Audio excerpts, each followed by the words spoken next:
Hello, my sexy and beautiful people of the internet. My name is Diego, also known as the Chilean Retro Gamer. And here I am again with another update video for you guys regarding the whole computers fan situation. And for a change, I'm gonna do the update video with some gameplay. I'm gonna be playing the ROM hack of Donkey Kong Country 3 that I've been recording lately for Chilean Retro Gamer the Third. Well, as you can tell, I already got everything, so you can already tell that the playthrough is already recorded entirely. I still have to publish the rest of the videos. I mean, there are still like 2 more weeks to go before you see the end of the game. But yeah, I decided to play this again, not for promotion, not for advertising, because, I mean, given the amount of views that this project had, I mean, it's more views than the ones that I'm currently having for this channel alone. So I will take for granted that all the ones who have been watching the project on Chilean Retro Gamer the Third are the same people that have been watching my videos on here lately, which are less and less every time. So that's why I take it for granted. So again, I don't think advertising something here is really going to make a difference,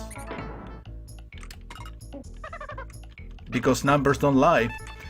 So, yeah, this is about an update about the fan situation, everybody, and I mean, the situation has changed a little bit, but not too much, to be honest. If anything, I solved one of the issues, but the other one still remains. Last week, I told you about a super loud and annoying noise coming from the fan, even louder than it ever was.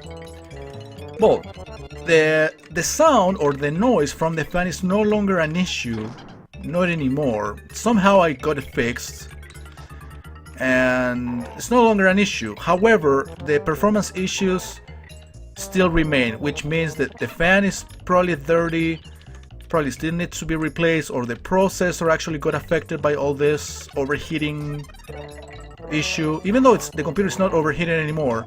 However, the computer is not working in the way it should anymore. For example, I am unable to record anything at 60 FPS, so that's why I'm currently recording this at 28 frames per second. Same thing with the quality. I mean, I usually work with 5,000 megabytes of video quality. Right now I reduced it to 3,000 kilobytes or 3 megabytes, whatever. So I decreased it because I'm pretty much forced to. So with these current settings, I am able to record pretty much all of the classic systems, NES, Super NES, all the Sega consoles, well, except probably Saturn and Dreamcast. I can do MAME without a problem. I think I can do TurboGrafx too. You know, all the classic systems, the ones I mostly do, pretty much 80 or 90% of my material come from those emulators. So in that sense, it is kind of positive news, because I'm still able to do all the systems. However, there are many others that I've been using and doing lately that are impossible to record or even play in some cases. I'm unable to do pretty much any sort of PC gaming. Lately I've been doing 1001 Spikes for the Road of Sadness on Chilean Retro Gamer 4, and even though I made some progress and I'm near the end of the game, I'm still like unable to continue with the playthrough, because the moment I start recording I have major performance issues. The game lags, which makes me die more easily actually in the game and all that. There are emulators that are impossible to record. For example, Nintendo DS, which I actually used lately to finish the New Super Mario Brothers playthrough on Chilean Nintendo Gamer channel. At least that is done. I mean, I did it on time. And oh shit. Alright, whatever. So yeah, I cannot do a Nintendo DS or PSP or, well, 3DS. I haven't done much of. However, I've been doing some tests on that emulator lately, by now it's pretty much impossible to attempt anything on the 3DS.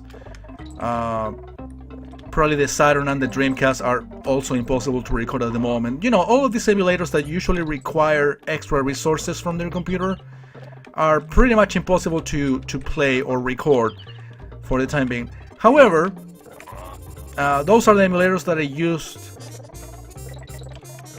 very few times, not as many times as these other ones that are functional 100%. But I'm still having to, or I'm still forced to reduce the quality settings to the ones that you are currently watching, for example, which I know it's not going to be a problem for any of you, but I'm just letting you know that things will be, let's say, different for the time being. Again, I'm still saving money, and probably will take me at the very least a month to actually send this to repair, because I won't be able to receive any money from Google this current month. Probably by the end of November, early December, I will be able to get the money from Google, and well, by then hopefully I will be able to get enough money to send this to repair, fix it entirely and for good, either by changing the fan or cleaning it up from the inside. I don't know how to do that myself, that's why I have to like pay somebody to do it essentially. But again, for the time being, for the next month and a half, I would say this is what you're gonna deal with. Me playing probably older emulators with these basic settings, nothing too fancy, nothing too you know, high in terms of video quality and all that. But at least I can still play things and record things and even live stream some things also. It is still possible for me to do without having to like restart the computer or anything, but there are many other systems that are pretty much impossible to do at the moment. That's the big update essentially. The noise is no longer a problem, however the performance issues still remain, and it's been pretty much restricting me to do a few systems and in very low quality settings. I mean, it's not low, but again, for retro games this is alright, if not more than enough. 3000 instead of 5000 kilobytes, I mean, it doesn't make a world of a difference, trust me.